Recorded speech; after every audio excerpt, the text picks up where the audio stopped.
వైష్ణవి గారు ఫస్ట్ బేసిక్గా క్వశ్చన్ ఏంటంటే బేబీ సినిమా చాలా పెద్ద బ్లాక్ బస్టర్ అయింది. మీ కెరీర్లోనే బిగ్గెస్ట్ హిట్. అంటే ఒక ప్రతి యాక్ట్రెస్ అంత పెద్ద సక్సెస్ని కోరుకుంటారు, అలాంటిది మీకు వచ్చింది. సో దాన్ని మరిపించే సినిమా అవుతుందా love me if you dare?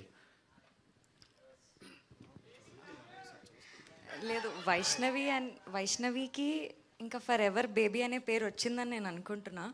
But దాన్ని మర్చిపోయే సినిమా అవుతుంది. అంటే బేబీ ఫస్ట్ మెట్ అయితే ఇది సెకండ్ మెట్ అవ్వచ్చు అని అనుకుంటున్నా. Thank you. వైష్ణవ్ గారు, అంటే దాన్ని మర్చిపోయే సినిమా అయితే అంటే బ్యాడ్గా అనలేదు సార్.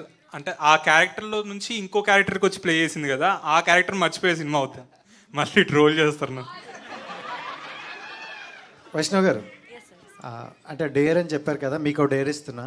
సో అదే ఆంధ్ర స్లాంగ్లో ఒక డైలాగ్ చెప్తా, మీరు ఆంధ్ర స్లాంగ్లో చెప్పాలి, ఎందుకంటే తెలంగాణ స్లాంగ్లో తెలుసు కదా. సో నేను తెలుగు భాష లెక్క ఆడా ఉంటా ఈడా ఉంటా. ఆ డైలాగ్ చెప్పాలా? ఆ డైలాగ్ ఆంధ్రలో చెప్పాలి, మీరే చెప్పాలి ముందుగా. దీని తెలుగు భాష లెక్క ఆడా ఉంటా ఈడా ఉంటా.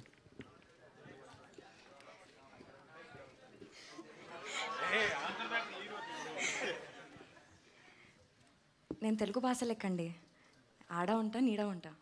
ఆడ ఈడ ఉండదు ఆంధ్రాలో. అక్కడ నేను తెలుగు భాష లెక్కండి, నేను తెలుగు భాష లెక్కండి, అక్కడ ఉంటాను ఇక్కడ ఉంటాను. నేను తెలుగు భాష లాగా